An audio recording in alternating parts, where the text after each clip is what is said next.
Why are you over here?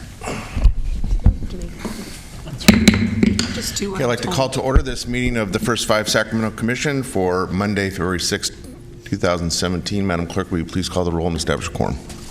Dave Gordon. Here. Beth Hassett. Here. Terrence Jones. Here. Olivia Kassiri. Paul Lake. Here. Scott Moak. Here. Phil Cerna. Here. Donna Sneringer. Steve Wertz. Lee Turner Johnson. Here. Kathy Kosick. Terry Porter. Here. Christina Elliott. Here. Patrick Kennedy. We have a quorum. Great, thank you.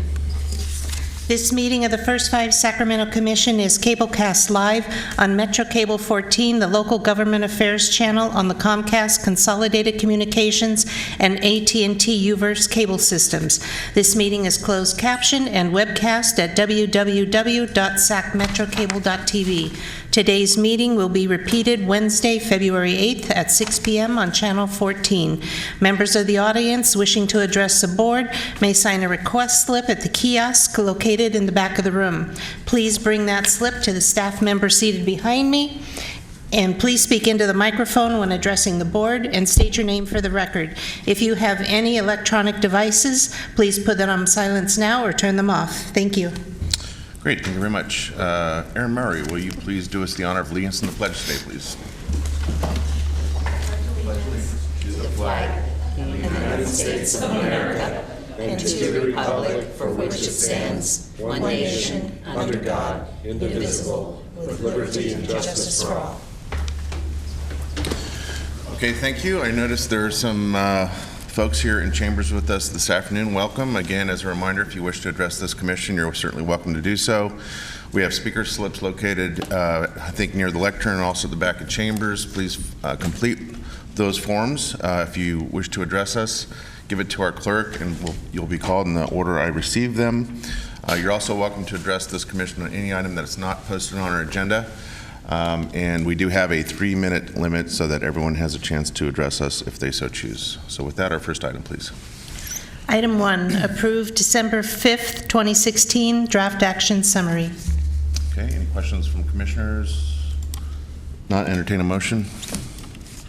So moved. Moved by Commissioner Jones, second by Commissioner Lake. All in favor? Aye. Opposed, abstained, motion carries. Good, thank you. Next item, please. Item 2, public comments on non-agenda items.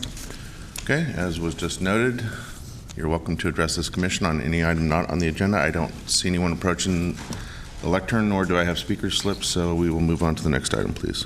Item 3, executive director's report. All right, Julie, you're up. Good afternoon, commissioners. I thought I would go through quick highlights of the 2016 policy review and expectations for 2017.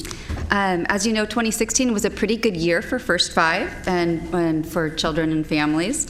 A couple of policy changes were made either through the legislation, through the state budget, or through voter propositions that impacted children. Starting with the 2016-17 budget, We saw a commitment to increasing childcare reimbursement rates, the addition of nearly 9,000 preschool slots over the next several years, the repeal of the maximum family grant, and the establishment of a Blue Ribbon Commission on Early Care and Education. Our own Assembly Member Kevin McCarty will co-chair the Blue Ribbon Commission, so that's pretty exciting for us. As far as special sessions and legislation went, there were 3 new bills passed that had immediate impacts on Proposition 10. The first, as you know, increased the smoking age to 21. The second established that electronic devices, including e-cigarettes, are considered tobacco products, which paved the way for Prop 56. And it established adequate funds for the tobacco licensing enforcement program to ensure that our Prop 10 dollars didn't have to be redirected there. And so finally, 2 voter propositions were passed that directly affected early care and education. We had Prop 55, which extended California's income tax on the highest earners for the next 12 years. Good news there. And Prop 56, which was the increase of the $2 tobacco tax. So lots of action at the state level last year, but off to kind of a rocky start, I'd say, for the 2017-18 budget. Governor Brown released his budget proposal on January 10th. This was the day before our convening. And the proposed budget includes pausing the increases in child care slots and provider rates that were promised in last year's budget. So we are watching this closely. We used this as an opportunity to advocate when we were at the Capitol last week for Advocacy Day. We'll keep you informed about that. Excuse me, Julie, you have Yes. a question from Dr. Jones? Sure. Actually, more of a comment. We were very disappointed in the governor's released budget proposal where he took the Prop 56 money and as it was passed by the voters and took it away from, the oral health and the provider rates and placed it back into the general fund. That's the proposal. So that's a major problem for California dentists and for the oral health in general. So we're very concerned about that. Also, our understanding is the Children's Dental Disease Prevention Program that was just released this year and was provided some funding for that program. It's been on, it's been not funded since 2009, and it provides about $3.2 million to reinstate that California program. That, as our understanding, is off the budget as well. So both of them had dire effects on this current state budget. So I would appreciate, we are going to, at the California Dental Association, the local group, we're advocating along with California Medical Association to continue and sequester the money that was part of Prop 56, put it back in. That's really good for us to know, and we'll certainly address that through our Policy Advocacy and Sustainability Committee too, and make sure we get that message out. Thank you. And so finally, last year, Congress passed the Every Student Succeeds Act, which has a different approach to early childhood education. It provides an opportunity for school districts to use ESSA funding for children 0 to 5. So this is new and a potential opportunity for us to, again, have those conversations with our districts and others around using that money. I touched upon Advocacy Day. So First Five's Association's annual Advocacy Day took place last week at the state capitol. We were well represented with Commissioners Porter, Elliott, Sneeringer, and some staff. And then we met with 10 legislators or their staff and really hit them pretty hard with the governor's budget, our declining revenue situation, our key investment areas, what we are investing in. And then for those who were at our First Five convening, Putting Kids First, we really thanked them and used it as an opportunity to follow up with them. So it was, I thought, a pretty wonderful day. The evening before that was the Champions for Children's reception, hosted by the First Five Association, First Five California, and First Five LA. And that event was to recognize legislators who were doing good by investing in children. And thanks to Commissioners Cerna, Wirtz, Sneeringer, yes, Turner Johnson. Thank you all for coming to that event. And I thought if you all wanted to chime in or say anything, feel free to do so. I thought both events were pretty wonderful. I will just say that having attended the reception the night before the day at the Capitol, it was a great opportunity to talk to a number of other commissioners from elsewhere in the state, a number of other executive directors, to just kind of get a good kind of anecdotal sense of whether or not this commission is doing some, fulfilling some similar objectives. And it was a bit of war story sharing going on, but I thought it was actually a very good reception, not just for the camaraderie, but to actually share some ideas. I know it wasn't really a formal brainstorming session or workshop like we have here in this setting, but good to know that others around the state are focused on their respective declining budgets, how to do more with less, and that seemed to be kind of a theme, and people are raring to go the next day. Yeah, absolutely. And I would just add that I really was impressed with the number of statewide elected officials that attended, including the Speaker of the Assembly. And it was nice to see so many people out, and I thought really a representation of how much support there is for young kids in our current elected group. I also thought that the visits went really well, and that we're very fortunate that we have some very strong champions for young kids in our delegation. And I think that we had a very good conversation with Senator Pan, who's now got a budget subcommittee assignment where he'll see many issues that we're concerned about. And as a former commissioner, he's obviously very interested in what we're thinking. Yep. Commissioner Elliott, and I just remind commissioners, if you could please punch in to speak so I get you in order. So as you guys know, last year I brought Adeline because childcare fell through for me, so it wasn't planned, and it was scary, and I did not know how bad it was going to go, and it ended up going really well, and she really enjoyed it. She was 3.5 last year. And so this year, talked to Julie and Aaron, and we said, okay, well, we'll bring her again, because it actually ended up being really good optically, and then as well, for Adeline. And it also for me was a way to explain to legislators that we have families, and I work full time, and my reality is I'm also a mom. And so as they start to address some of these broader policy issues that we talk to them about, also showing them that family work-life balance is really critical, and taking that to account. We don't want to over-legislate businesses or anything, but we really do have to appreciate the fact that we are not just robots that go to work 9 to 5, and that we have extenuating circumstances in many respects. So, and I think in side conversations kind of mentioned that, but also tried to paint a picture that all of these programs and services we provide really are critical to, our community. So I thought it went really well, and I'm really grateful that you guys let me bring Adeline again. It's really good for her.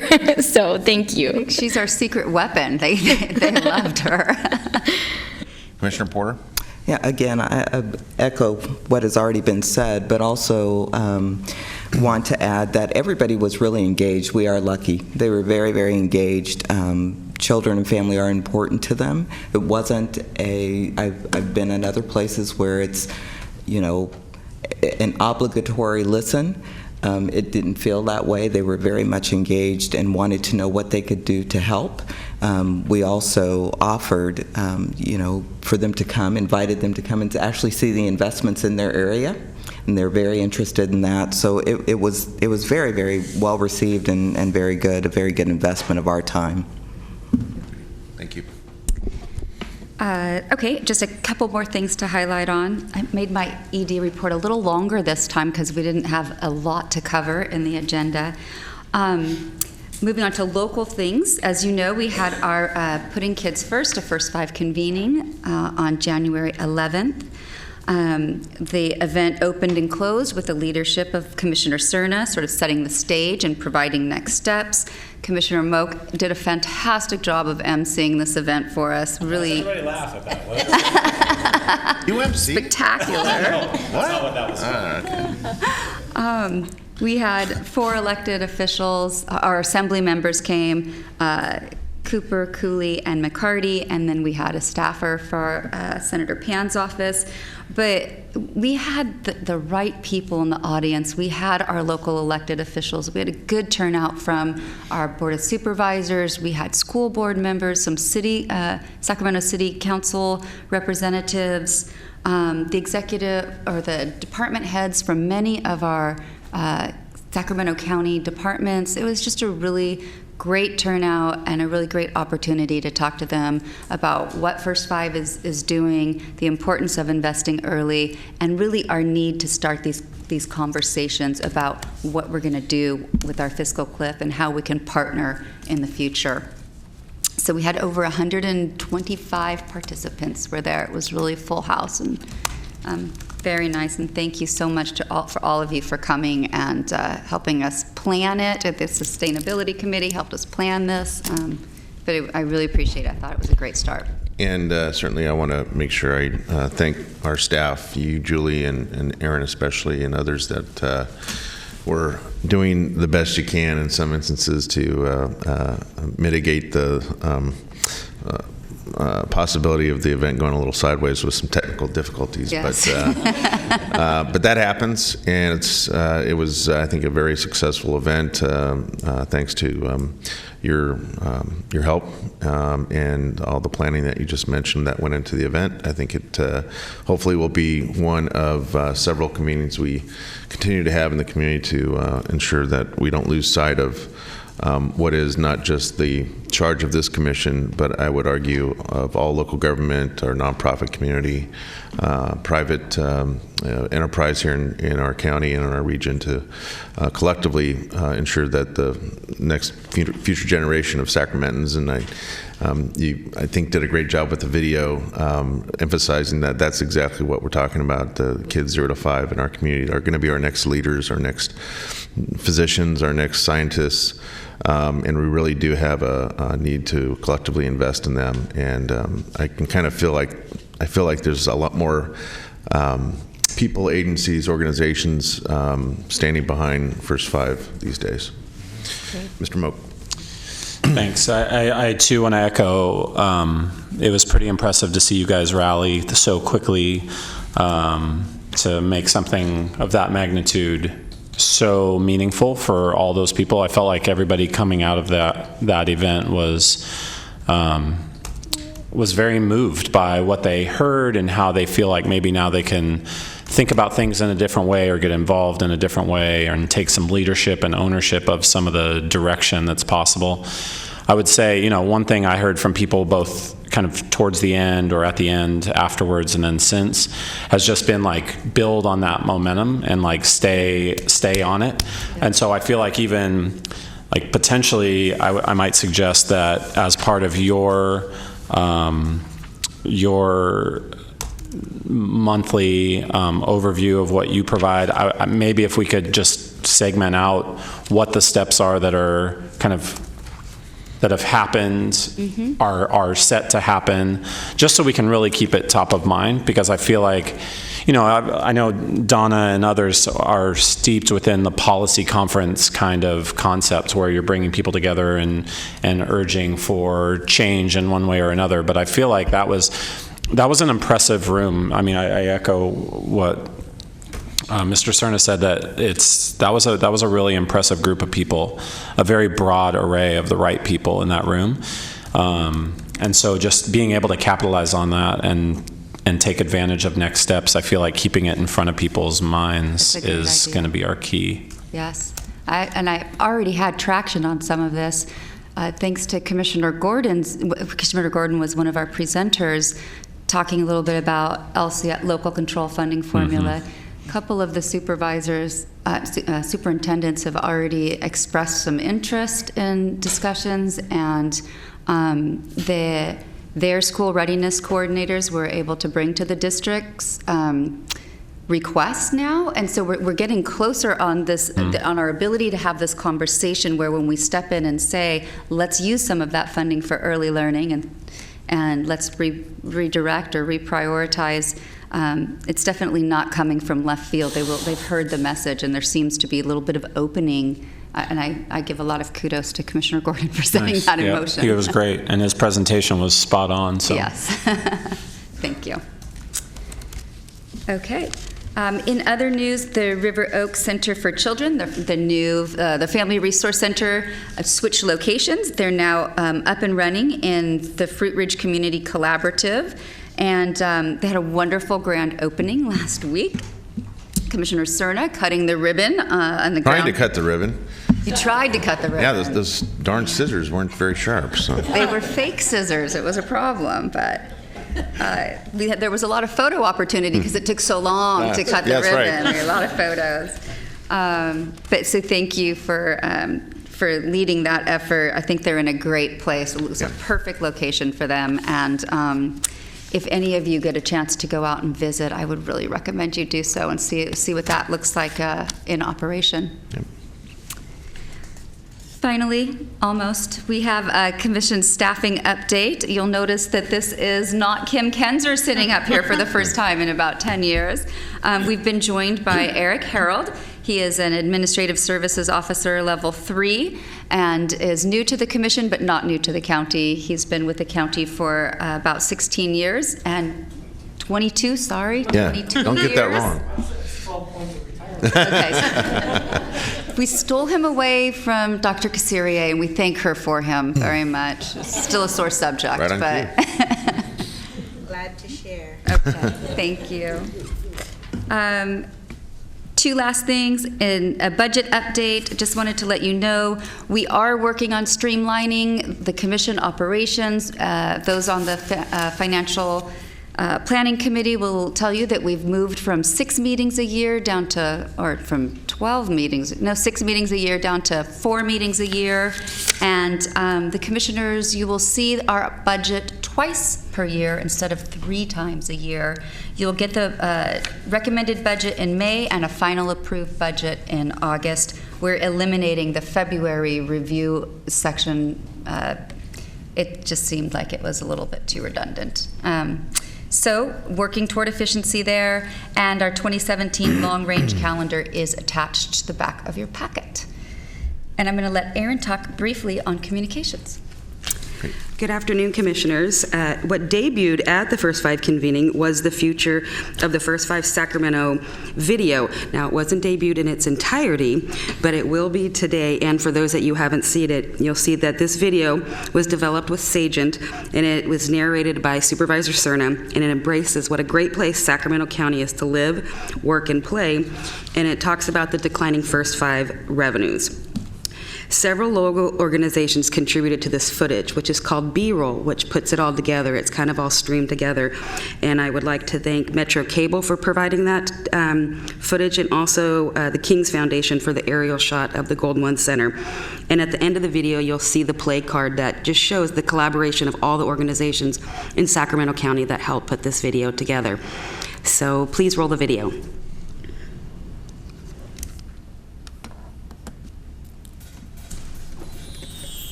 Living in Sacramento County means being part of a remarkable, diverse community. We are a community that values economic growth, local agriculture, entertainment venues for families, education, children. Sacramento County is an ideal place to live, work, play, and raise a family. Like our nation's farm to fork capital, I'm Sacramento grown and raised, and I'm Sacramento proud. But where do we go from here? What is our future, and how do we get there? It begins with children. They are the key to securing a bright future for Sacramento County and our beautiful state, and we need to invest in them early in their lives. With 90% of brain development in the first 5 years, we need to support this learning curve to help our children reach their fullest potential as future elected officials, doctors, teachers, farmers, and as parents themselves one day. They will be the leaders, innovators, and entrepreneurs of Sacramento County, our state, and our nation. First Five Sacramento is leading the way and is committed to this goal of putting children first with preventative and early education programs for our young and most vulnerable. Since 1999, First Five Sacramento has invested $287 million into local programs that nurture healthy and successful children. But First Five funds statewide are rapidly declining, and in Sacramento County alone, we expect a 40% funding reduction by 2023. This means that critical life-changing programs for families and young children will lose valuable resources, leaving many children behind before they even start kindergarten. Now is the time for our policymakers, stakeholders, business leaders, and community members to come together here at the state capitol, as well as in Washington, D.C., to be the voice for our children. When we come together and advocate for families and children, we are helping to keep Sacramento family-friendly and strong. Let's protect and enhance every child's potential and invest in programs that promote their development. They are counting on us, and we are counting on them.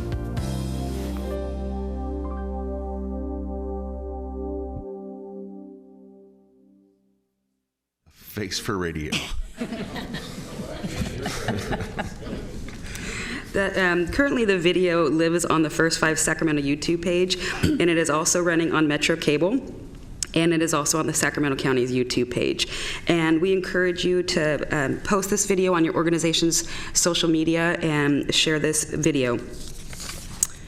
And it was a super fun project to make. And thanks to you, Aaron. That was a really a great experience working with you and the video producer. And if anyone here ever has the opportunity to be directed by Ms. Murray, I suggest you take her up on that. Yeah, I learned a lot. Good. One last thing that I'd like to highlight is our social engagement. We've been working with the partner with the GRID agency, and you will see that we've highlighted our activity throughout 2016. And our presence is on Facebook, Twitter, Pinterest, and Instagram. And I am delighted to say that First Five Sacramento now has over 10,000 likes and viewers. And last but not least, I'd like to share our outreach event that's coming up. It's our second annual Pride and Joy Community Baby Shower. I believe in your packet that you have a flyer. This is working with Sac Healthy Baby. It is to celebrate Black History Month.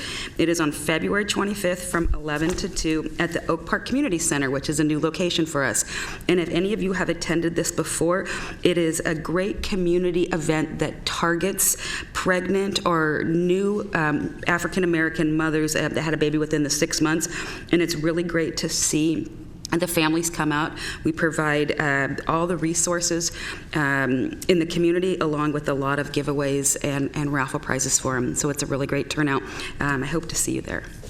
Aaron, do we have that in digital form too, so we can do the same with this as we would the video sharing through our various social media channels?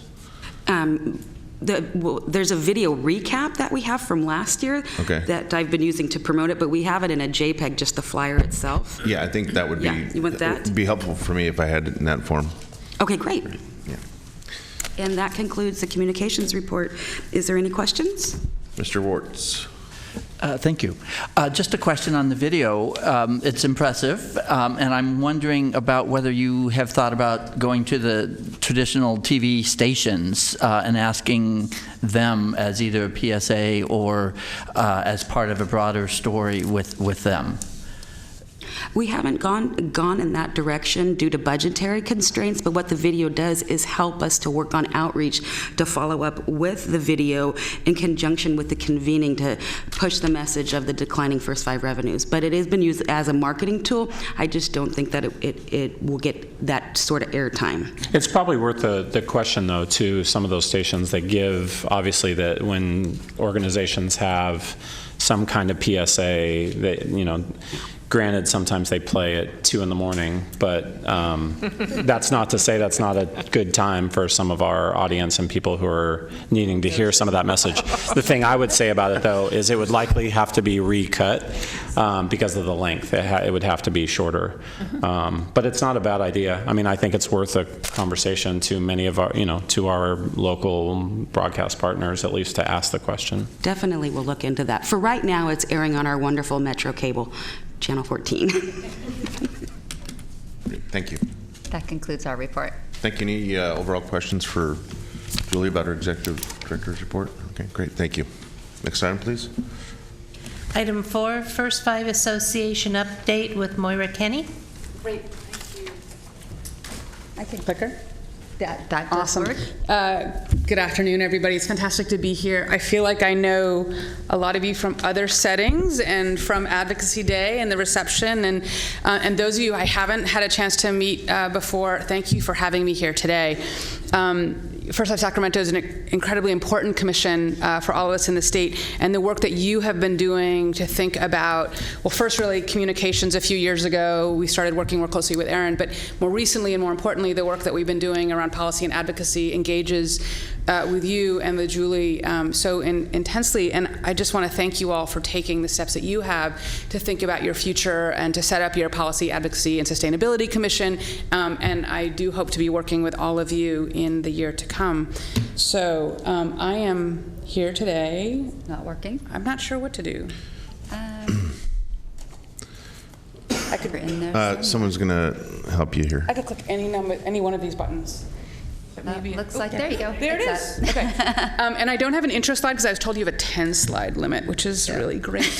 So I am here today really to talk to you about a couple things. One, to talk about the role of the association. I want to remind you that the First Five Association, which was established in 1998 when the proposition passed with support from many of the foundations across the state, is now fully supported by membership dues and in fact an increase in membership dues this year. So we really do appreciate the commitment that commissions have made to working with the association to propel the First Five movement. I also want to remind you that we are primarily an association that meets with executive directors, but we are an association of commissioners, so we do have the opportunity to meet with you from time to time. I encourage you all to think of ways that we can creatively work with you as colleagues on this work together. And in fact, I did write down at one point, you know, I know that the Sacramento region did meet commissioners last year, and that was a fantastic event. I'm thinking about commissioners who are on policy committees would be a great thing to do. So I'm here to talk to you about the association, to sort of introduce myself, to talk about the work that we do, but to really introduce to you some of the phrasing and approach that we're taking when we talk with whether it's legislators, other associations, other commissions, really our allies across the state as we think about the future of First Five. And I hope that this will resonate with some of you, and I also just welcome all of your comments and questions. So as you know, as your video itself presented, the decline is topmost for all of us, and increasingly topmost for our legislators and for the administration. But I want to reframe this from a discussion about decline to a discussion about really the emerging sustained role of First Fives across the state. So as you all know, we were passed in 1998 with a tax on cigarettes. But I want to point you to the role of the First Five statute in defining our job, both our job in local level and both at the state. The statute does not say at the very top, First Five shall spend its money to fund direct services in every community in California. The First Five statute actually calls on all of you to work with your staff to develop integrated systems of care for children 0 to 5 in concert with your other county departments. So the first three things that you are called on to do as a commission are to do needs assessments and strategic plans, to focus on service innovation, improving access and quality in all areas of children's services, and to make sure that you evaluate and present good data on the work that you do. Those are all come in the statute before it ever says, and you're going to fund a family resource center or a preschool or a health service. Because as our funding declines, but even if our funding weren't declining, the most important thing we can do is to make sure that government public programs are easily accessible for the children and families of California. Understandably, counties focus on and were incentivized by the State Commission to fund direct services, and now we are very happy to say that nearly 25% of California children receive some kind of service from First Five, but more light touch than intensive. Our job, both now and in the years to come, is really about this system's work. So here's our version of this slide. which is that First Five revenue has declined more than 30% since 2000, and as you say in your video, 40% just after the end of the decade. But I like to remind commissions not to focus on the decline, but to focus on the fact that at the very beginning of our journey, at the top of the chart, we never generated more than $215 per kid. We never had more than 215. We are going to be at 125 by the end of the decade, and that's not very much money either. But we really never had enough money to pay our way, to buy our way to a better system. It has to be in collaboration. And a nice number that I get to use, and I look to my early education colleagues at the right hand of the, at stage right for me, the comparison that we often use when we're working in the Capitol is that Head Start slots are $9,500 per child. So when we think about an integrated system of care for children, integrated programs for children, it is quite a bit more than the 125 that we generate. So our work really is to leverage, to partner, and collaborate. So this raises a really good question for us, is how do we bring First Five to scale, and what do we mean by scale? What does it mean to really move our programs from intensive, community-based local programs to statewide programs that legislators and future administrations would want to pick up and pay for? So while all of our programs are highly valued, both by communities and by the children and families who receive those services, very few, if any, and I would say that some of your programs in Sacramento actually do represent much higher scale than many other large commissions. So you do stand out as a commission that has really figured out ways from the very beginning to leverage your family strengthening and your oral health programs, certainly are more at scale than other communities. But without scale and spread across counties, and really across the largest counties, it's hard to demonstrate outcomes at a population level. It's hard to really ask for or expect statewide commitment, either in funding or support from the public. And we haven't, at the end of the day, built the systems that we were intended to build. So really starting to think about, and I think about, Commissioner Cerna, your comments about, the war stories with other commissioners, really understanding when you look at a commissioner from, for a colleague from San Joaquin, or Los Angeles or Orange County, sort of what are we all doing together so that when we go into the Capitol and we talk to administration folks and say, this is what we want to ask for, that we're talking in the same language and doing the same things. And this quote here down at the bottom, I won't read it, but is a quote from another commission's strategic plan that I like to note, which really is about if we continue to fund for those commissions who are more worried than I think than you have about doing that hard shift from direct services to policy and advocacy, if we continue to invest our $125 per kids on intensive programs without partnering, what we will end up doing is helping a relatively few number of children, including a relatively few number of the most vulnerable children, for a very limited time as our dollars go away. And working this way is really not about curing the system, it's about addressing, the problems directly in front of us. So policy engagement, I again, just want to acknowledge, in many ways I'm talking to a commission that's converted and has led the way, but we do acknowledge when we think as an association, and we are doing some of this work now about sort of how do we engage all of the commissions to jump on this train with us. Many public agencies just simply aren't ready to take on the policy work. Some commissions are very wary about crossing the line into advocacy, and we need to do work with all of you to support that transition. But other commissions, and I speak really honestly as someone who used to work lead a commission in the Bay Area, a different part of the state, other commissions don't necessarily have the same needs because they have significantly more foundation support. And as a statewide association, it is really interesting to look at the differences between, a region of the state, whether it be Los Angeles or the Bay Area, that has significantly more private foundation support, and parts of the state, including the Sacramento region or the Central Valley, where simply you don't have that level of foundation investment in children 0 to 5. So it really does vary across the state. And of course, most importantly, we have lots of pressure to continue funding services, direct services from grantees and partners. So our job at the association and with all of you is to coach everyone to get engaged and find new ways to really describe and define the First Five story. So in the balance of my presentation, before we go to questions, I want to say that the role for local advocacy is one that you know well. Why does it matter that the association does its advocacy work with all of you and not just with a lobbying firm and a couple staff at the association, which is potentially a more typical way of doing it? Well, first, I do like to take this moment to remind you all that the association Last week was 3 people. Today is 4 people. We've added a 4th person today. So very excited about that. She's onboarding while I'm here. So we are a lean and mean association, in part because the talent is really in this room. It is all of the First 5 staff around the state and is the allies and the champions that are the First 5 commissioners. But also, really, to go back to my slide, policy solutions come from the local level.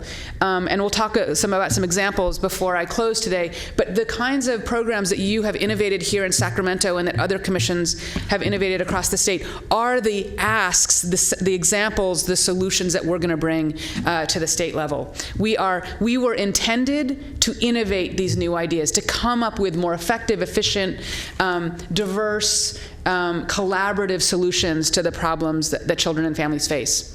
And then, of course, as you know, local constituents, program staff, and parents are more welcome in Sacramento than the usual lobbyists. They do a really good job. We have leaned on your commission tremendously in the last few years. Parents from your programs have presented at our town hall on our briefing on home visiting. They have presented at meetings around oral health funding. They obviously are very front and center in the ECE work that we've done. So your parents, your programs, your partners are incredibly important. And I just want to say, take a moment to say, on behalf of the 57 other commissions, we all get it, we appreciate it, and we couldn't do it without you. So know that you can lean on us with the way that we lean on you. Tell us what you need so that we can do that work better. But more broadly, legislators and administrative staff, as many of you know, are very curious about First 5. And those of you who participated in Advocacy Day last year and this year, they are very curious to know what it is that we've been doing. They know how strong you are. They know how embedded you are in the life of your community. And when we go to schedule meetings now, as you all saw, we had 100 meetings this year. Last year we had 60 meetings. They all want to meet with their commissions because they hear about First 5 from their constituents. So they really want to know what we're doing. And then finally, as program investors compared to other advocacy groups, and I think this is true across the board from early learning to health to family support, we are seen as credible because we put dollars on the table.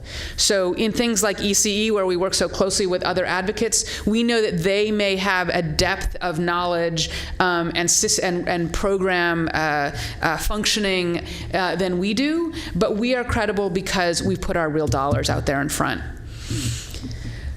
So what we have been, I want to talk a little bit about our policy agenda, which is very much like your policy agenda. I want to talk about why we do it the way we do it. We think that our policy agenda, of the many things that we could put at the top of our First 5 policy agenda, the things that we have risen to that have risen to the top for us, which really reflects Sacramento's investments in many, many ways. There's some commissions that, we're sort of tweaking a little bit more, but we base our policy agenda on investments with evidence of success, often beyond First 5. So I give a couple examples of places where our local program evaluations may not have, 58 counties may not be able to show that these evaluations are there, but we know from external evaluations that what we're doing works. Such, for example, preventative oral health care education, the D2P2 program in Head Start leads to a reduced incidence of caries in kindergarten.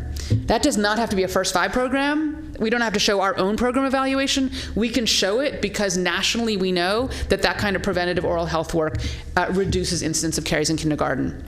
That speaks a lot when we go into departments. Or increased ECE workforce development obviously supports higher kindergarten readiness levels. We have studies across the state. California may not be there yet on a standardized kindergarten readiness assessment.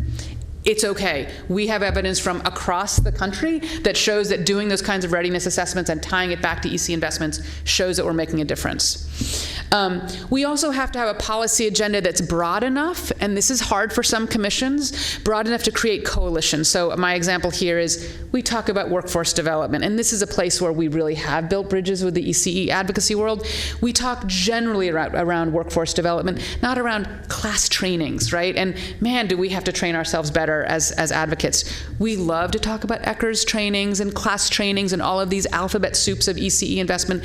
Legislators want to hear that we're talking about deep investments in the workforce.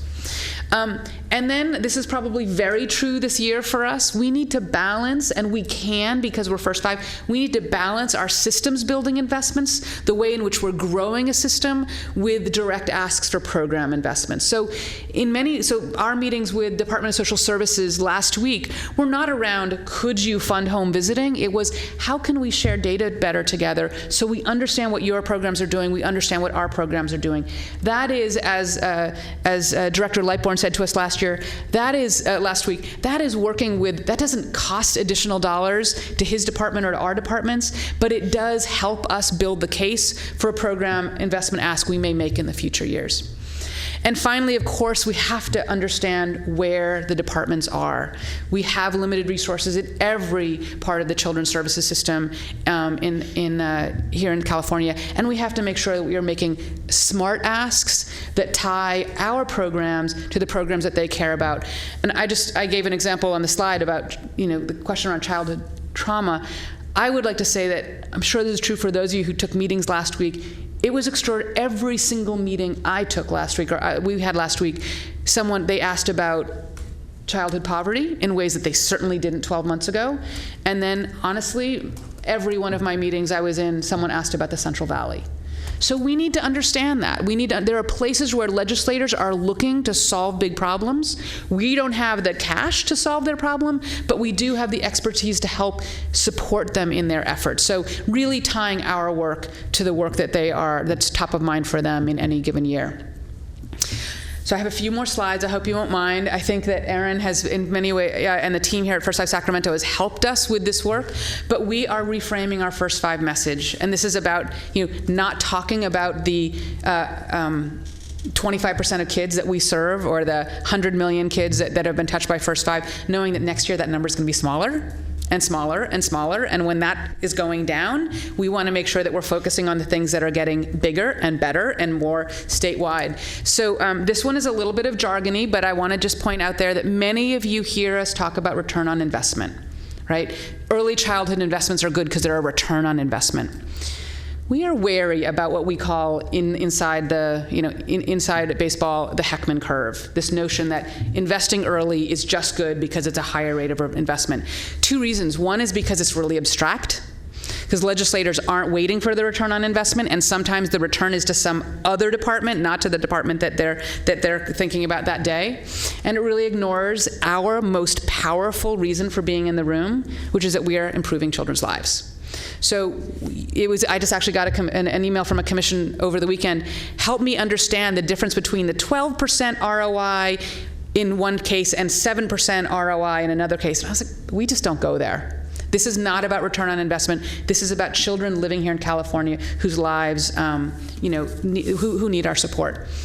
Which is not to say we never use it. We're just careful when we use it. We stop obsessing about program evaluations. I just be really clear. I look at 58 counties' program evaluations all year long. It is really hard to marry those different, to figure out what an evaluation in one county compares to an evaluation in another county.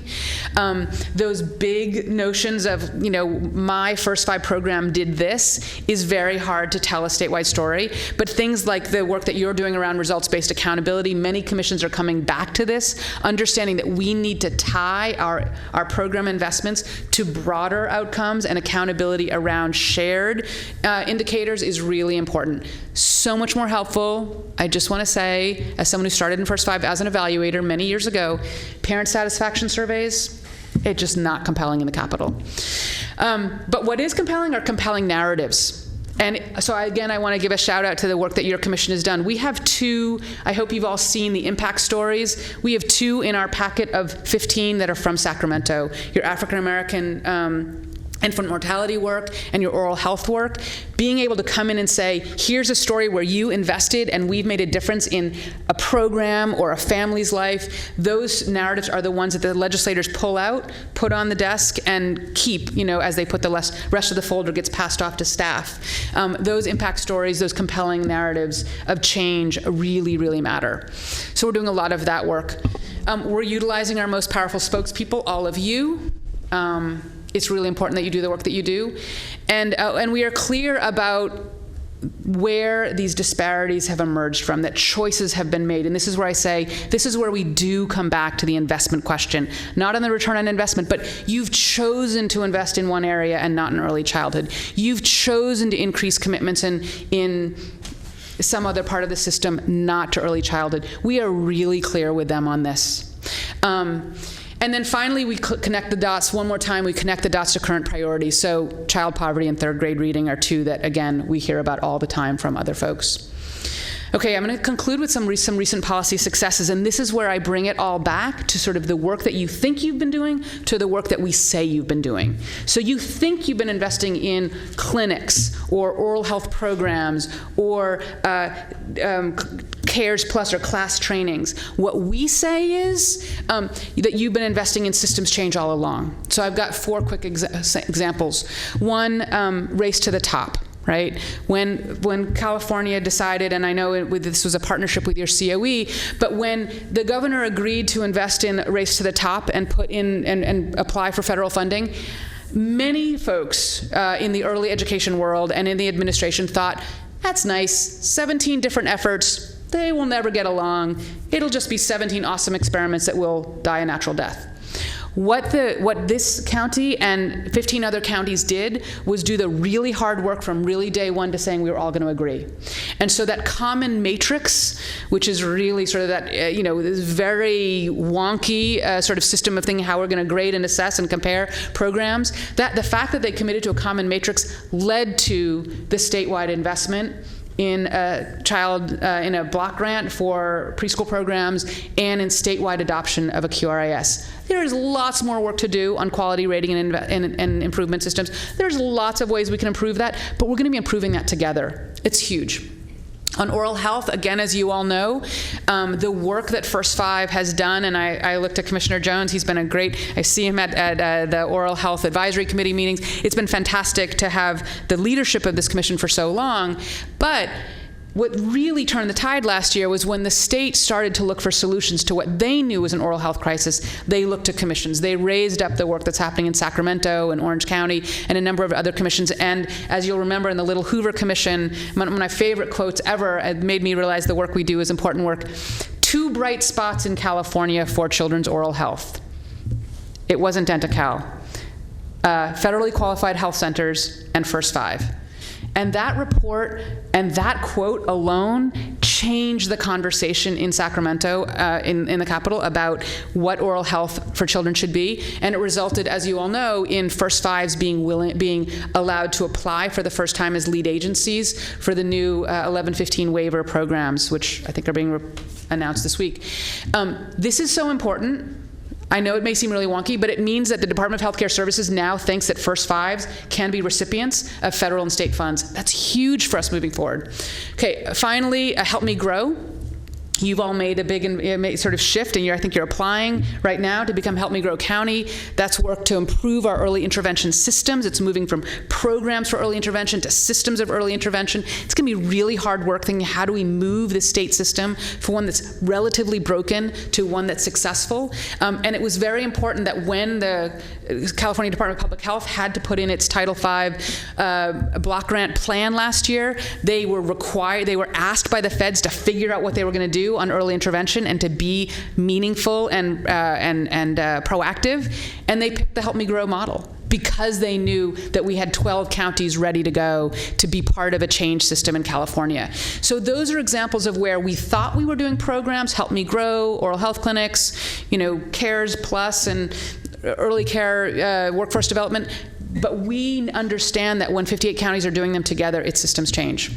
I want to close with a caveat, though, which is that our family strengthening work, which is some of the most important work you've done here in Sacramento, really, really groundbreaking work with families and home visiting, they're still programmatic. We are not at a place yet where we have a systems ask, where we have a working together solutions ask, and where we have any glimmer of hope that there will be more funding for the programs that you all invest in as that funding declines. So this is really, really top of mind for us. How do we take the programs that we're all doing in counties across the state, I would say primarily the 10 largest counties, all of whom are investing in home visiting like Sacramento, and how do we turn that into a shared policy ask? It's going to be a lot of work, but I know we're going to do it.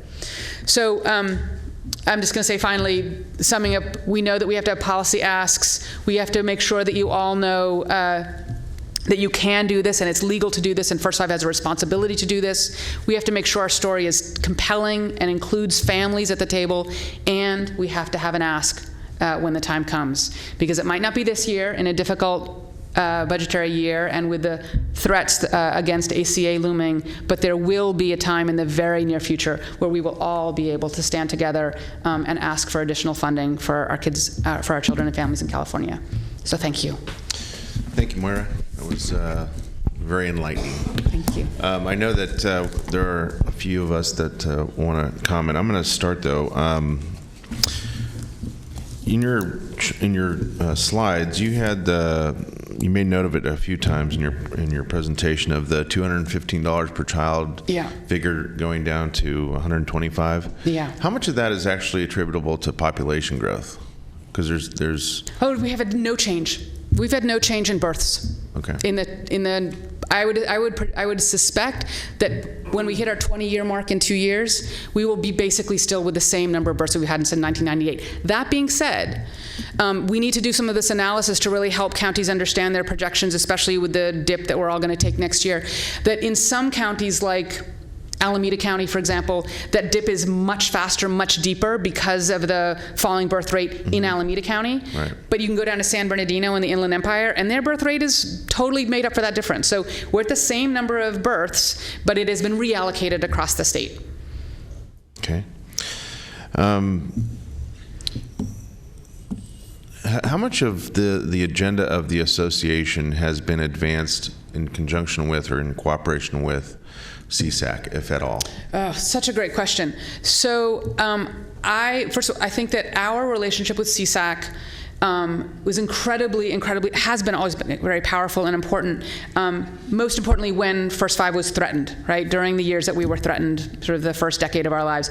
And having that relationship with them was very important. Now, and I meet regularly with the policy staff over at CSAC, now we're really at a moment where they are hearing from their bosses that First Five is a valued, treasured program, and they're starting to understand what those cuts are going to mean for us. And so they're actually coming to us and saying, what areas of your agenda would you like to partner on?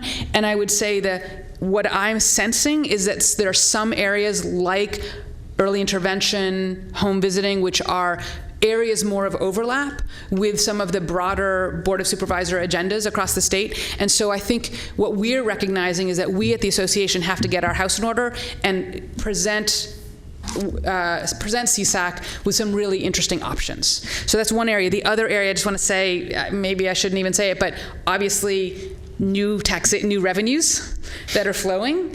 And we have just started at the association 2 research projects to help advise commissions and their Board of Supervisor colleagues around local taxation, specifically around marijuana. So we know that that's a question that's coming up for folks, and so we want to be ready to have available information to boards of supervisors across the state, and then on the CSAC staff side, help them, train them up on some of these early childhood issues that they may not know as well, like home visiting or early intervention. But I think we're all going to be very powerful, partners in the year to come. Thank you for the explanation. It's a good segue into kind of a comment slash question for you. We're all well aware of, whether you call it a slope or a cliff or what have you, the change in our revenue status, right, and what that means for kind of the new day of this commission and the other 57. But and maybe you did explain this in one way, shape, or form in your presentation, but are we taking the successes that we enjoyed in a more rich revenue environment and really carefully inventorying those successes, and I'll use Family Resource Centers here as the example in Sacramento, so that when we are broadcasting the message locally and statewide that we're not going to have nearly what we had local government, so hey, city of X and county of X, school district of X, here's where we've really had some programmatic success. Funding's going to either be severely curtailed or in some cases, we know it can continue to succeed. We just need to find a different way to fund it. Therefore, how do we kind of impress upon local government outside of first 5 commissions to kind of pick up the charge, and so there's like a seamless transition of funding responsibility, quite frankly, so we don't skip a beat on those successes. Yeah. No, I think that's so. You said it much more succinctly than I did. Our policy agenda is built on the notion that there are some things that we do that are more easily translatable to other funding streams than first 5. Obviously, oral health. Let's just move that over to Dent-to-Cal. The state should be paying.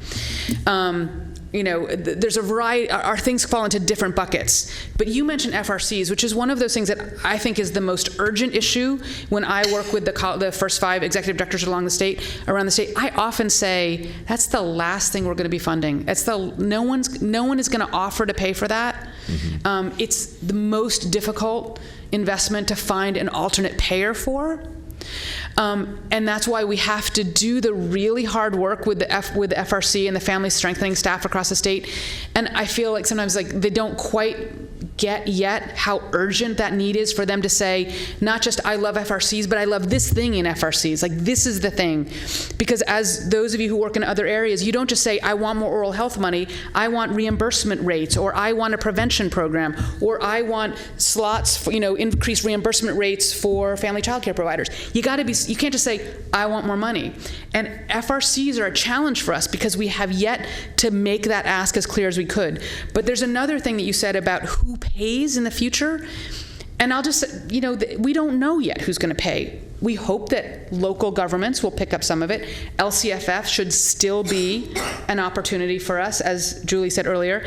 But we also know that there is likely, this is California, there will likely be another initiative in the future that will try to raise funding for early childhood. Here's where we are at the association as we talk about it in the executive committee. We don't know that in every county, first 5 is the right place for future funding to come, but we do know, and this is where our partnership with CSAC is so important, we do know that local control is a compelling and essential part of any future funding scenario for early childhood. So what I think we're doing, Commissioner Sharna, is really demonstrating that the mechanism for distributing funding from the feds or the state or from a public tax, the mechanism of distributing funding for early childhood through local commissions in counties where that's the right way to go is the right thing to do. So that's how I have been approaching with potential other conversations that are beginning to happen around future funding, that we have firmly established, if nothing else, that local control funding and local flexibility is an essential part of building an early childhood system in California. I think that's where we know for sure. Great, thank you. Okay, Commissioner Moak, then Commissioner Jones. Thanks for your presentation. It was great and a little sad.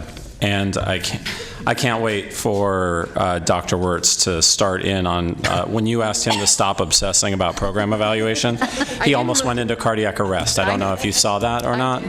And I knew, and luckily Steve and I, Yes, I know, you guys are data homies, I get it. Yeah. So I'll let him take that part, those parts of my questions. Just a couple quick ones, and I think, how many first 5s left are still embedded within their county structure? Oh, it's still half and half. Half and half. And are you seeing, what are, I guess, just whether it's anecdotally or evidence that you're seeing, what are some of the pitfalls on both sides of that fence that you're seeing as it relates to where we are today? Okay, great question. I love that question because it works in every way. But I love my county people. Don't get me wrong. Like, this is not where are you going with this, Scott? I don't know. We'll see. We'll see where we're going with it. So I will say that the trend actually is into county systems, because those very small commissions, by which I mean the smallest 30. So those 30 small commissions, they need a home and they need a structure. And whether that home continues to be an external office or not is becoming increasingly less likely. When I presented to First Five California last week, they approved another round of, the State Commission basically brings all of the small counties up to a minimum allocation because the statute didn't do that. But what I reported was that 10 of the 20 commissions are staffed by a half-time employee, and 7 of the smallest commissions, the executive directors work without benefits. That is alarming for a public agency. These are public agencies with one half-time staffer and no benefits.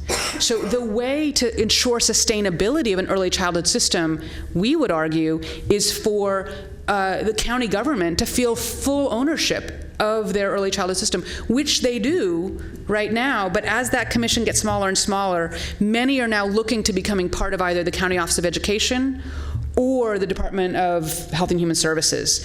Because that half-time staffer within a Department of Social Services can then have the benefit of admin or benefits or, an office with a copier, let's be clear. So there's that. But on the other hand, the larger commissions that are independent in the very large counties, Alameda, Los Angeles, Orange County, one of the continued benefit for some counties is that the flexibility of sending county funding through an independent agency allows for flexibility in staffing and contracting, and makes First Five in many counties the effective, efficient local government that it is. So I always like to clarify for all of our executive directors, especially when we get new ones, regardless of the status of your commission as an independent agency or a part of county government, you are a public agency that has a member of the Board of Supervisors on it, and that is your most important relationship. The fact that we are part of county government in every way, whether we're independent or not, means that we are part of a public system, and that's fantastic. But acknowledging that there's going to, in a county like, very large county like Los Angeles or Orange County, that flexibility is really important, and increasingly, both sides are seeing that. Both the county side and this First Five side are seeing that relationship is a critical one. Can I thank you for that. When back to the $215 to $125 per kid, are there any examples nationally, statewide, that you're seeing where scale is being achieved at let's just use that $125 per kid, where you're suggesting that scale, you use the word scale, I think, in your... Yeah. Where is that happening? What's an example? It's happening with partnerships. That's the only way it can happen. So here's a great example. I was going to use oral health. I think it's one of our best examples of bringing things to scale. 15 years ago, we were literally paying for treatments for kids, right? And many counties were paying for things that the Denti-Cal paid for. But as we've moved to a full insurance system for all children insured, commissions have been able to understand that paying for that treatment was inappropriate, but paying for the care coordination was essential. So there are things in every system that our public systems don't fully pay for. And commissions are understanding that's where they need to be. So we are paying for navigation, care coordination, parent education, linking families, resource and referral. Increasingly, I think that's where First Fives are finding their niche, is making sure families are connected to all of the benefits, services, and resources that they need when they're vulnerable. And there are things that we can do better. I just want to say, the fact that we don't have 100% of every eligible child on CalFresh is a place where we haven't quite done that work yet. But we should be able to show the Department of Healthcare Services that Medi-Cal, that preventative care is used by every child in California because we're helping to link, or we should be able to show to the Department of Social Services and the feds that every child in California that's eligible is on CalFresh because we're helping make that happen. That's scale and spread. Yeah. And then just a last comment, and I apologize for, I guess where having watched the expertise of the association over the last 10 years or so, I think that in this kind of extraordinary time that we're in, interesting and challenging time, I feel like, and we've talked about this now for a couple years, is the notion that we're going to have to just by circumstance, have to get a lot more narrow than we've ever been before. That gives us the opportunity to dig deeper than we've ever dug before as well, right? So narrow isn't always bad. Right. It's bad for the people that were once funded and part of the breadth and now are no longer. But I just feel like as we go and we look at what truly sings to this commission, to this community, to the families and kids here, any help, guidance, coaching that you can give during the difficult time of us narrowing, I think that will be the most helpful, both from a community perspective to just psychologically on this panel of us where we've been able to kind of straddle topics 1 through 10, right. And now I think we're going to be where we're going to really hone in on item 5 and 6, and that's it. And that's hard. Like that's no joke. That is a really challenging. And I know you included some things in there, but I feel like just any support guidance you can provide on that will be helpful. I appreciate that, and I appreciate your sort of your faith in our work to do that together with all of you. I would say one thing though about that, because I do get this question when I present to commissions. The truth is, though, is that the true value of a First Five commission and staff is that I think what we have built over 15 years is expertise in what families and children need in a way that, to be honest, other public agencies don't always have the freedom to do. From the very beginning, First Five has had this flexibility where their staff are because they're not in a contract compliance mode all the time, the way other agencies have to be, because they're not overseeing contracts with a lot of state reports. I know it feels like a lot of state reports, but relatively not compared, just say the First Five staff compared to if you were sitting over in social services, your job's a lot easier on that scale. Because of that, we have expertise in our staff, especially in the large commissions, that is second to none for public agencies. So when I talk to commissions about what is the future of your staff, I say, you may think you have a family strengthening program officer who knows how to run a contract. I know that when I'm at a statewide family strengthening meeting, the First Five staff are the ones with the ideas, with the solutions, with the time to read research that no other agency has. Yeah, and so in every area where we invest, I think you'll find that your staff have a capacity far beyond managing contracts that I would encourage you all to think about as you think about the difficult choices Subject ahead. matter expertise. No, I love that. That's good. Thank you. Sure. Dr. Jones. Thank you very much. A great presentation. I really appreciate all the wealth of knowledge and experience you bring to the table every time you speak and present.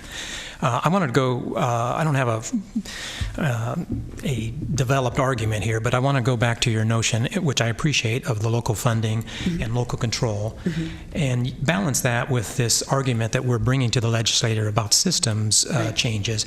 And you spoke, and it's my experience with oral health, that there are regional areas where are struggling more than some areas. I think it's statewide, nationwide probably, but certainly the Central Valley. So I wonder how do you balance, are there opportunities perhaps for regional cooperation between the commissions, say in the Central Valley, to articulate a message about, especially with access to early childhood oral health? Yep. What do you think? Yeah, here's a great example. So I'm going to give you a different example, not oral health, but I'm going to give you an early intervention example. So Help Me Grow, which I think you'll be learning a lot more about in the year to come. So Fresno was the third Help Me Grow in the state. They were part of the very early rollout, and they've done a lot to improve their early intervention system so that if you're a family with a kid with a developmental delay in Fresno, there's one number, and you know that kid's going to get connected to services. It's extraordinary. It doesn't happen in other parts of the Central Valley. So Fresno has been convening all of the commissions from the core Central Valley for the last year, and rather than establish 7 Help Me Grows in 7 counties, Valley Children's Hospital came to the table and said, we don't want to have 7 different ones either. We'd really like there to be one. And that's a big risk. I don't think you'd find other public agencies willing to say, oh yeah, we'll all work with Fresno's department. But that's what's happening. The 7 commissions are deciding we'll only have one Help Me Grow. First Five Fresno is going to be the only one that's going to get money to staff it. They're going to pay up for staffing, but we'll all utilize it and we'll set up shared systems. So we might even pay into it. And I think that those kinds of stories, as we develop them and share them with folks in sitting, making difficult decisions in the Capitol, I think that's going to be an example of sort of how we have shown that government can be done, at its best. So there's that piece. The other sort of example about the flip side of local control, and the reason why local control is so important, is a story I tell about my time at First 5 San Francisco. And I'll just say very quickly, when I started First 5 Sacramento and I got my portfolio and what we've invested in, I went to my very first association meeting, and I met the woman from Tulare, who's had exactly the same number of kids and the exact same amount of money as I did. And I was like, wow, so what do you invest in? Like, I'm just curious. You're exact same size commission. Teenage pregnancy. Highest rate of teenage pregnancy in the state. They were investing almost all their resources in teenage pregnancy prevention in 2001. First 5 San Francisco has never spent a penny on teenage pregnancy prevention because we don't have a teen birth problem, because there have been other investments by the county public health department over the last decade. It wasn't an issue. So that's the nature of early childhood systems. I am so glad I was not directed by the state commission to put 20% of my money into a problem I didn't have. And I think those are the stories around First 5 that I really want us to be able to tell as we talk to folks who may consider investing more in First 5, to folks who may think about long-term strategies for supporting early childhood systems, that's what we have shown, that you all identified the problems in Sacramento and addressed them head on. And they are different than the ones even down the street, in Yolo or Solano or Contra Costa, and so much better for the children and families of California. There are places where our work overlaps, and that's where we're going to make the funding asks. But don't tie our hands when we don't, because we're part of a system. Good, thank you. Dr. Kasiri?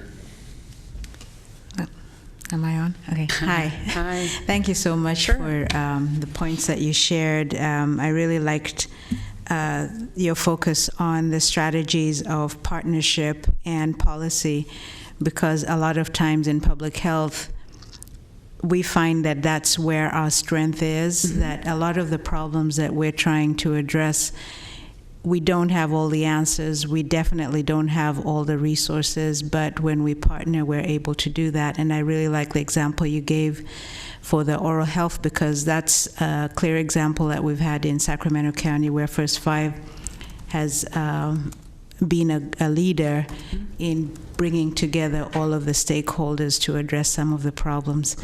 I also wanted to refer to the comment you made about the FRCs and the problem with being able to sell the value.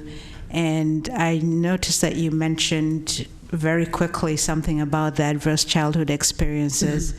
And in public health, that's kind of a new field that we're all beginning to realize the importance of. And I'm just wondering whether you can find some way of describing the need for the FRCs using ACEs and the importance of developing the attachment earlier in childhood between the parent and the child, and how much that can impact not just the immediate health of the child, but even some of the problems that we deal with later in life, like the chronic diseases.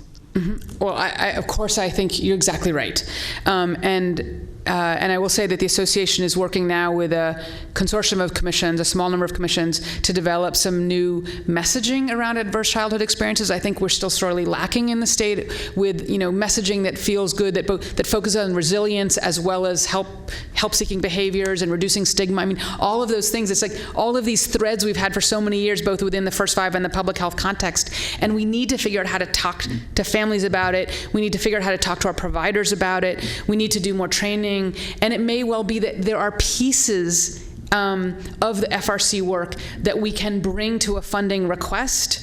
And I think adverse childhood experiences and training on resiliency and training on working with vulnerable families is one of those. My comments around FRCs are, it's going to be hard to say to folks, we just need these resource centers and they just do everything, right? And so many times when I talk to FRC folks, they're like, well, it's hard to describe what we do, right? And as soon as a program person says to me, it's hard to describe how important it is, I'm like, okay, you got to figure out how to describe it, because I need something to work with. So it's not that I don't think FRCs are tremendously important, but I think that what you just did is exactly what we all need to do, is identify the ways in which FRCs are important and find funding streams that are going to support that. Okay, thank you. Commissioner Turner Johnson. Thank you so much for your presentation, and I want to decouple a few things is all in it, and I also want to say at the outset, I want to preface it, because some of us, I think here, it is a sad picture that we have that we're dealing with, and you too, so that's why you're trying to work it through in a way that makes sense and has some strategic, impact. But I do want to say that shifting some of the focus to advocacy for sustainability is absolutely something that I think I certainly would support and underline. But I want to decouple a few things. Sure. In my career of over 40 years related to early childhood, every time there is a decrease in funding, we go through this same process.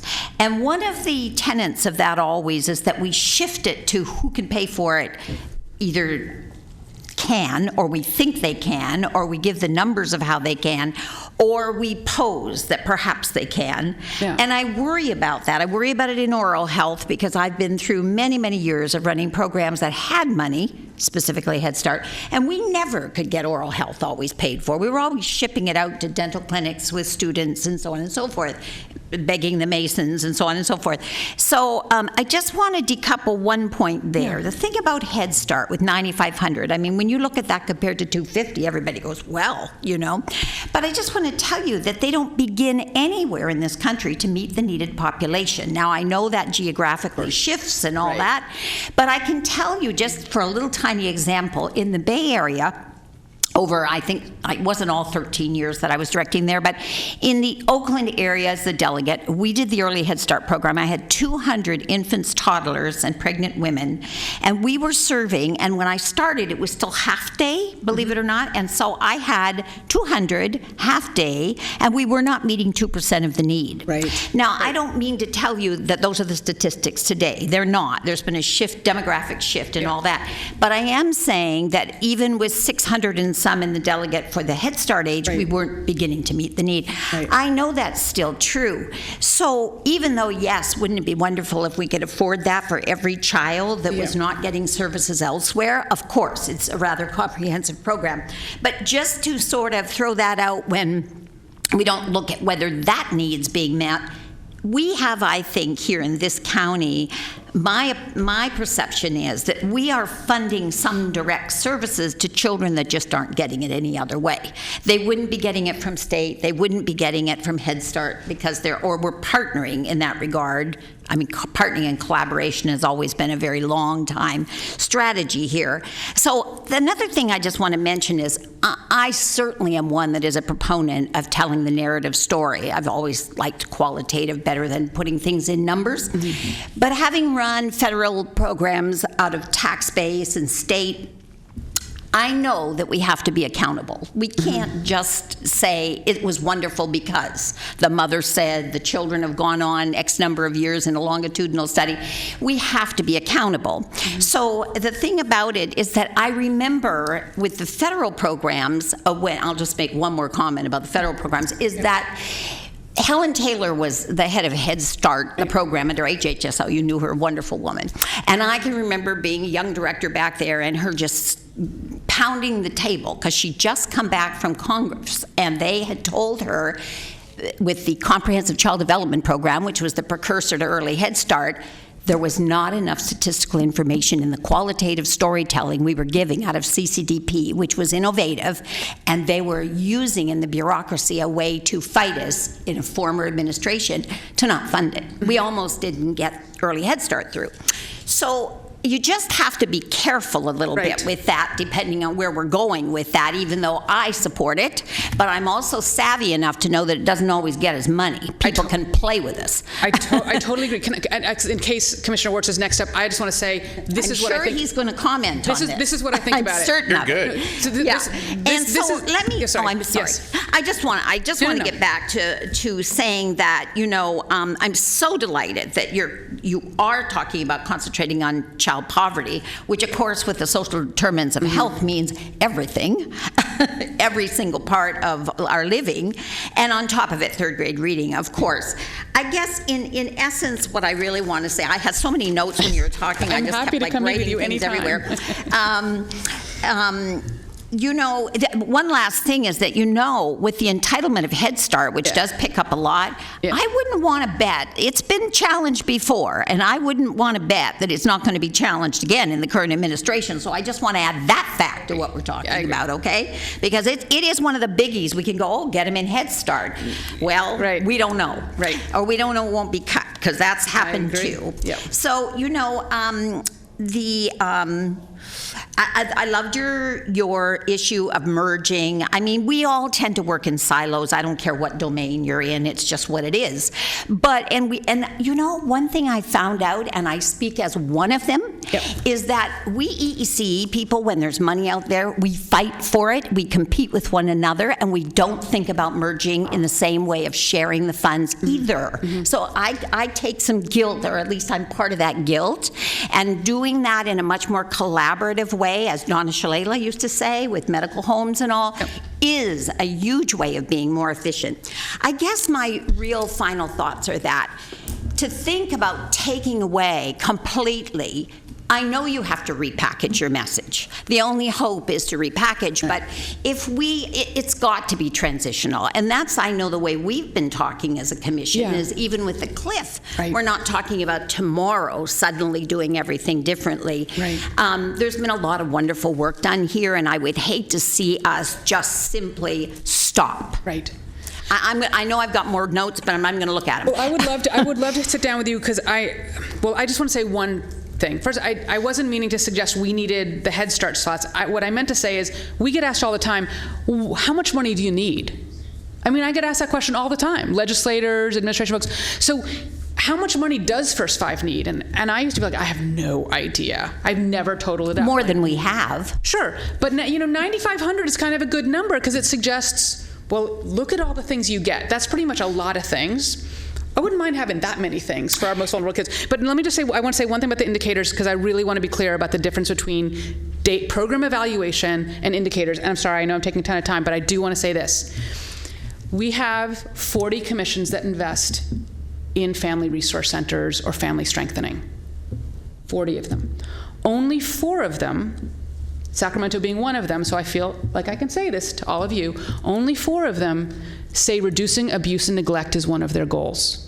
And only one of them, 2 of them actually, Santa Cruz and Sacramento, can show a change in abuse and neglect rates for some period of time. I know it's a complex and always changing system. So imagine this. I've got 40 commissions who have been program evaluating their family resource centers for a really long time, and only a very few that identify the problem that we're trying to fix and track data for that. So I'm just saying, let's keep our eyes on the prize and track that data, population level data, and this is where I think, Steve, you and I would have a lot to agree on, that let's track the data that everyone cares about, as opposed to some process measure that isn't as compelling. So I agree with you. I mean narrative and public data. Yeah, one last thing is just this, that, whenever there is this kind of receding funding, and I'm talking about the way people perceive and critique what goes on with people's shifts of paradigm. When you start looking at people from the outside looking in and see that what we did, and I'm talking now from someone that may have been a recipient and deliverer of service, they go, oh, they're going to use their money now in what could be called administrative work. They don't necessarily see that we're doing systems change. When you look at it in that way, I remember so often critiquing this way. So we need to be careful, because, and speaking in terms of California, we aren't exactly at the top of the list in terms of and I would hate for us to become less. I agree. Thank you so much. Commissioner Wirtz. Thank you. Moira, I am impressed with your presentation. I think the focus on policy and systems change is obviously necessary. I'm going to make one statement, that when I first started getting involved in First Five, which was at the beginning of it, I was there along with many others pushing for systems change on day one. And we, in fact, included fluoridation, for example, on the oral health piece on day one. And we've now done the and both. We need systems change, and we need program integration and services there. But I just want to say that, in addition, my favorite spending that First Five has ever done is the $25,000 out of our $25 million that we put into baby-friendly hospitals. Exactly. So now we have what, 2 or 3 or 4 or all are. 4 of our hospital systems are working toward baby-friendly changes.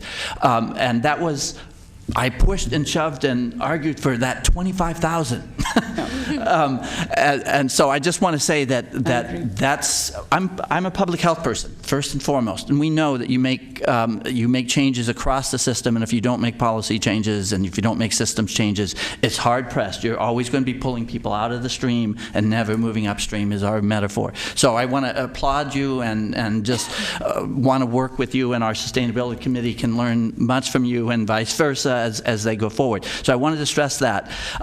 Then to the data issue, I want to first and foremost thank Scott for being on our evaluation committee for so long, and David and Christina, and say that I think we've done a good job of doing the and both. That I've always argued that in the logic model of making results-based accountability and having outcomes, if you can't show that your program did what you said it was going to do, then no matter what the outcome is, you can't take credit for it. If you haven't shown that you did what you said and it was moving toward that solution, you can't take credit for it. So that's an important piece. But we have always argued, I think the evaluation committee has been very clear that its goal is to look at how is this affecting the population level aspects. And I think our committee has been focused on that a lot, and we're very proud of what's happened in school readiness in terms of evaluations there, showing that kids are better prepared when they've gone through first 5 than when they haven't. And of course, with our broad Strengthening Families, Birth and Beyond programs, it's been a pleasure seeing over the years the data continue to flow and better be able to document the impacts on child maltreatment and on family well-being. So I think we're totally on the same page there. We need to have those population level indicators, and at the state level, I work on those population ones. And just to let you know, First Five partnered with the County Board of Education and Health and Human Services Secretary Dooley to say we need to have common data indicators. And we have been trying to meet that need as well. So so 2 final points. One is I want to ask you whether or not you have seen a way that we can push across the state, I've been pushing it locally, how we can make our families aware of the opportunity for the early income tax credit. I think we just need to have more and more public awareness of that, and I think First Fives can be a good way to do that, and we have some history here with some of our family resource centers doing that. They can actually provide some concrete skills on what you need to do to pull that off. But I think that would be a valuable thing for the association to put out fairly quickly, even if it's just a notice saying, if you get a chance, partner with people that are doing that. If I understand right, in Sacramento County, one family resource center brought back to its community, just one last year brought back $200,000 to their local community on helping them fill out those forms and bring that money back to them. Amazing. And I understand that the Sacramento overall brought in over $1 million through those volunteer efforts. So that's a source of funding. The second source of funding is the CalWorks piece. And Julie, if I'm right, you told me what was the number of money left on the table? $3.2 million. $3.2 million of CalWorks funding support for our families that we aren't drawing down. And Angela Ponovas at the Office of Child Abuse Prevention and I presented on poverty and CalWorks at the First Five Summit, and we understand there's something like $1 billion unspent in California from CalWorks not being drawn down. So just opportunities for sustainability to look at those as well. But again, I really appreciate your leadership and the help on this transition to the systems and program piece, which we've hopefully been doing some of all along. So thank you so much. Thank you. And I will follow up with you on an EITC webinar. I think it's timely. We should do that for all our commissions. Okay, great. Thank you, Myra. And just one last suggestion. Yes. I know that you have a number of legislative initiatives that you're focused on, but I hope one of them certainly is working with one of our local assembly people, Assemblymember McCarty. Yes. He and I have been talking. We talked last session about the prospect of him carrying legislation that would pursue some changes that would require counties that don't currently have standard death reporting protocols to have them. You mentioned it briefly, the Reducing African American Child Death Initiative here in Sacramento County. That all stemmed from having that data available. And I will just say that if other counties don't have that the data or don't have the ability to gather that data, it's never going to impress upon someone to ask the question, what are you doing about a systematic disparity problem in your county? So I think it's incredibly imperative that something along those lines be pursued legislatively and certainly with the assistance flanking of the First Five Commission. I think our commissions would be very eager to support an effort like that. Great. Thank you very much. Thank you. Thanks. Okay. All right, next item, please. Item 5, public hearing, review and adoption of the audit for fiscal year 2015-16. And we have a representative from our auditing firm, Carly Ransom, will join us today. Just heard from her on a different agency earlier this morning. Hello, my name is Carly Ransom. I'm with Vavrinick Trying Day & Co., and we are the external auditors that did the financial statement audit for the Commission for fiscal year 2016. So at the end of the audit, we issue our audit reports that gets stuck into the financial statement package. So what I was going to do is briefly go through those and the outcome of the audit for this year. So the first report in the basic financial statement packet, it's on page 1. It's the independent auditor's report. This report goes over the scope and the results of the audit. Management of Commission is responsible for preparing the financial statements, and our responsibility as the auditors is to provide an opinion over those financial statements as to whether or not they accurately reflect the financial position of the Commission. So if you look down to the opinions paragraph, this is really the conclusion on the audit. And it says that the financial statements referred to above do present fairly the financial position of the Commission. So in other words, the Commission received a clean opinion. There was no significant deficiencies that we noted or misstatements in the financial statements that we were provided with.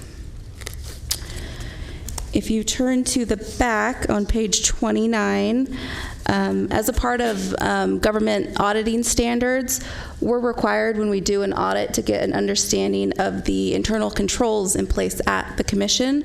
And these are internal controls over financial reporting. So what mechanisms are in place at the Commission to make sure that transactions are getting prepared and recorded accurately, transactions are being reviewed, reconciliations are being performed. We don't give an opinion on internal control, but if we had noted deficiencies during our audit, this is where we would be communicating those. So if you look to the bottom paragraph, it notes that we did not identify any deficiencies that we considered to be material weaknesses. So there was no deficiencies identified as part of our audit. And in the other packet, the single audit report, since the Commission does receive federal funding, over $750,000 in federal funding, the Commission is required to undergo an audit of the federal funding. So as part of this audit, we look at the expenditures of federal funding to make sure that it's being used appropriately and that other federal guidelines are being met. And when we do this audit, we use an audit guide that's put out by the federal government, by the OMB, and it gets updated every year. So we use the 2016 version as part of our audit. So on page 3, our independent auditor's report on compliance for each major federal program.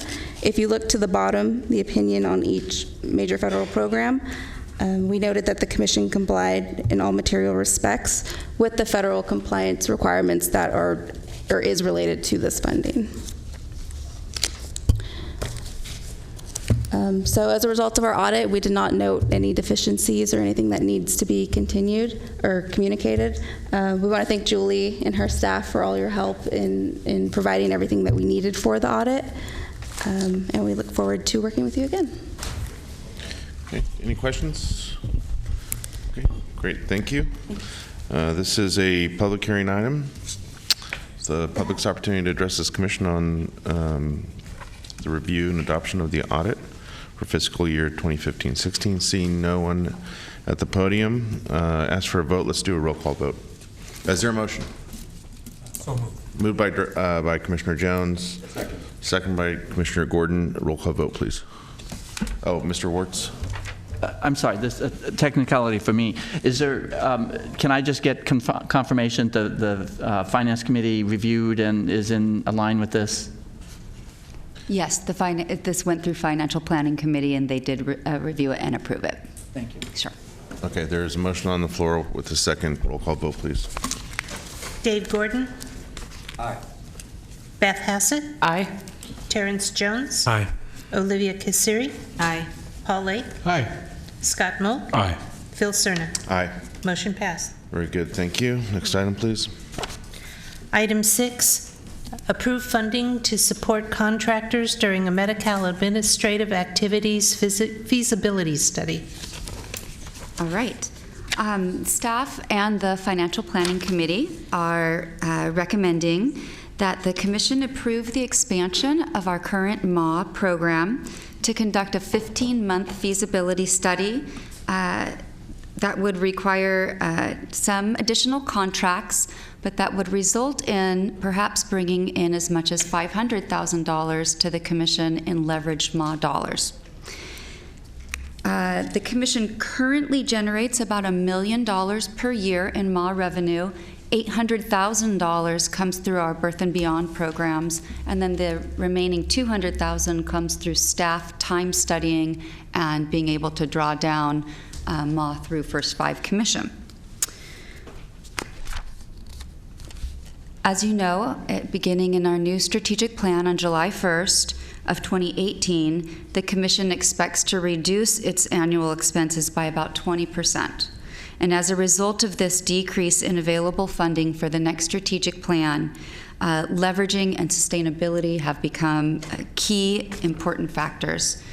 And the Commission and FPC are requesting that we look at 6 additional contractors who could potentially be billing for MAW, and to set them up during the current strategic planning cycle, so that we could have at least 12 months of time in which to have to study and see how much money they might generate.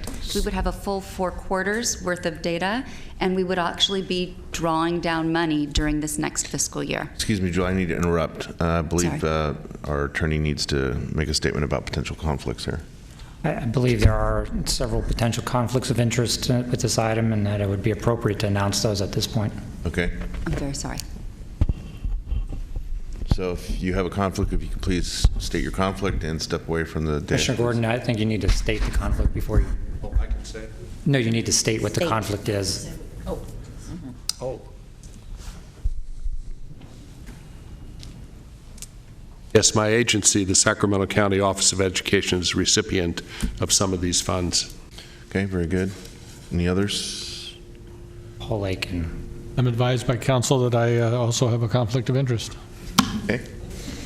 I recuse myself because I work for DHHS, which is one of the contractors. All right. Anyone else?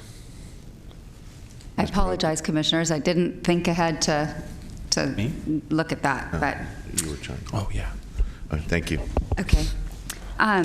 So, and I think one of the reasons I wasn't thinking about it is because First Five wouldn't necessarily directly be funding these agencies. This is money that the $120,000 would be going to Health Reach or one of like Paradigm, which is the database system. We'll be going out to different contractors to set up the claim plans, review the time studies, and basically allow these agencies to start claiming MAW funds.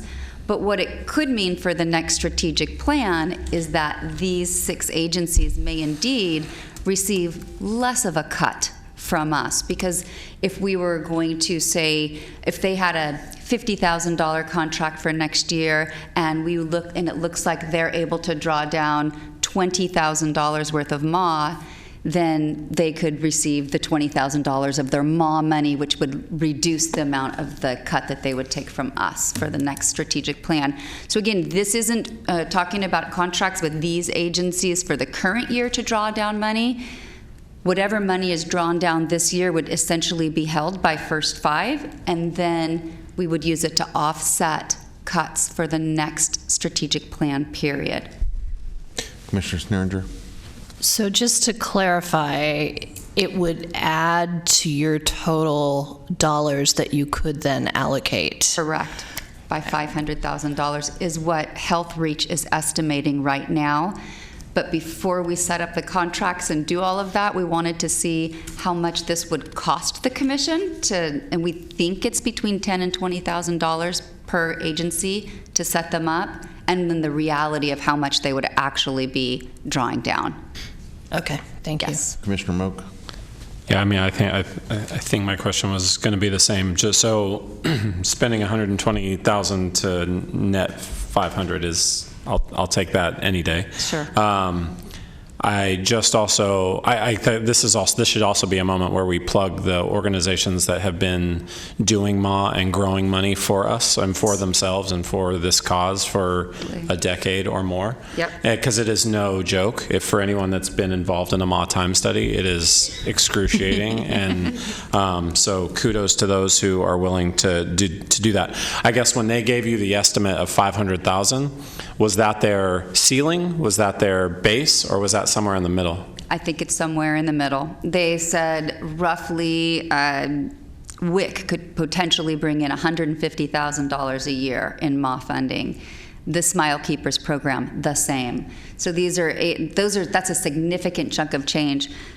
Not quite as much for our cultural broker programs. They see fewer people, but for an agency that's struggling, $20,000 to $30,000 is significant, and that's like a part-time advocate. Sure. And so I think I give these agencies props because they've stepped up and said that they're interested in doing this, and that we have this ability to draw this money down, and that it's worth it. It's worth an investment, a one-time upfront investment from First Five, to see if we can make this a lasting sustainability option. And definitely, I believe the Sustainability Committee would back us on this.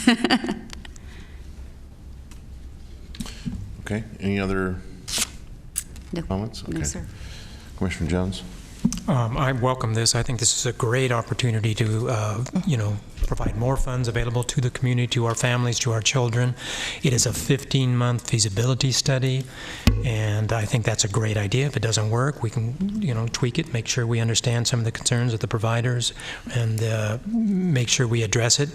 I think it's certainly from the Smile Keepers program, I welcome it. I think if you can extend the good that it does to the community, and in the process of funding it, get an additional $120,000 to help sustain it, it's a no-brainer. Thank you very much for bringing it up. It's a great idea. Welcome. Okay, any other comments or questions? I don't have any public speaker slips, so I'd entertain a motion at this point. I'll move approval. I'll second. Been moved by Director Moak and seconded by Director Sneeringer. Roll call vote, please. Since there's a conflict of interest, Donna Sneeringer will be voting for Dave Gordon, and Terry Porter will be voting for Paul Lake, and Kathy Cossack is not here today to vote for Dr. Kasiri. Okay. Dave Gordon, Beth Hassett? Aye. Terrence Jones? Aye. Scott Moak? Aye. Phil Cerna? Aye. Donna Sneeringer? Aye. Terry Porter? Aye. Pass. Okay, very good. Thank you. Next item, please.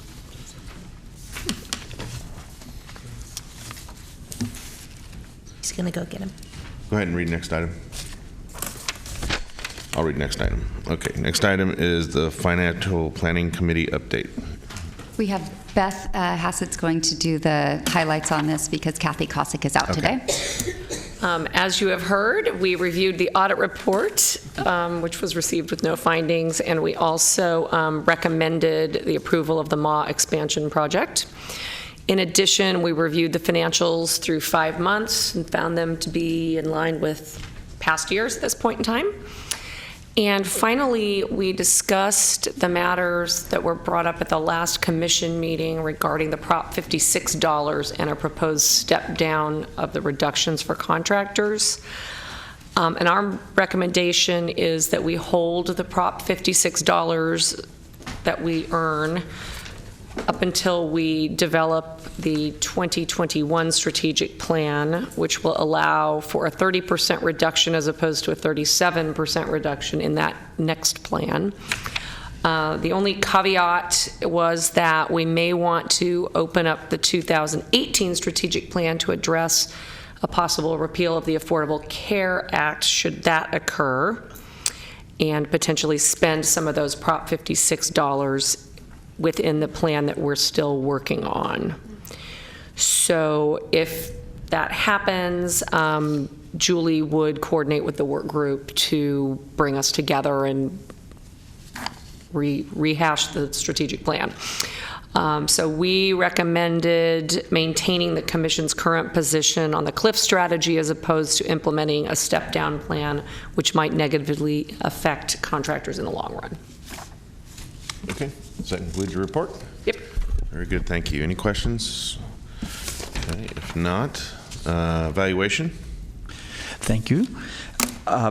I brought my strategic plan work group notes, not my evaluation ones, so I apologize. But in general, we heard our updates from our evaluation contractors, as we always do, and we spent the bulk of the meeting looking at reviewing the evaluation report that's coming forth and looking at the changes that we had proposed before and finalizing our suggestions to staff and contractors. Great, thank you. And now, strategic plan. All right, back at it here. So we met last Thursday, and we also discussed the impact of a possible repeal of the Affordable Care Act and the effect it might have on children and parents. And we determined that while there's much speculation about what the administration might do, there is no plan and we have no information. Possible impacts are the increased access to medical homes result area. For now, we're going to keep it as a system result rather than changing it back to a service result area. And the plan is to watch and wait, and should there be information about what's happening with the ACA, we may need to reconvene and come back together, and Julie will let us know if we need to do that. And finally, we also discussed the Prop 56 funds and agreed with what the Financial Planning Committee suggested, leaving them be and waiting to see what happens with the ACA and potentially reducing the cliff for the 2021 plan. We got feedback through 5 community input sessions around the county that were targeting parents who had not used First 5 services, and overwhelmingly parents agreed with the goals and result areas that we've outlined in the draft strategic plan. A lot of them were disappointed they hadn't known about First 5 services and certainly wanted us to continue to get the word out. And then finally, the work group approved a draft of the strategic plan with some minor modifications that staff is going to make this month. It will come to the commission for review and comment in March, and then it will go to the Board of Supervisors for review and comment, and we're anticipating a final draft for approval in either May or June. Great, thank you. And can I just comment?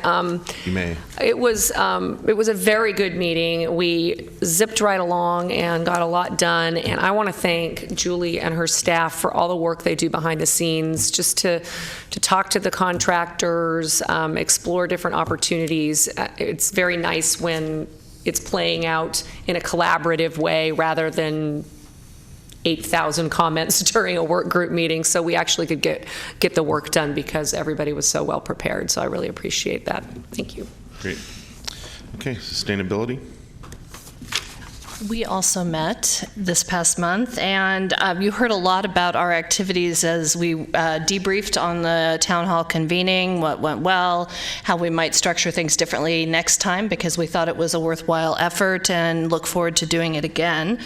We also were very active in the advocacy day and trying to think through how we could best support the efforts of our association, and we're all really excited to attend the Champions for Children event, and I think that had a good opportunity to meet with our colleagues around the state. And I am fortunate that I get to work with Moira on a pretty regular basis on a lot of early childhood issues, but it's nice to be able to connect with her on a broader scale with the work that we're doing here.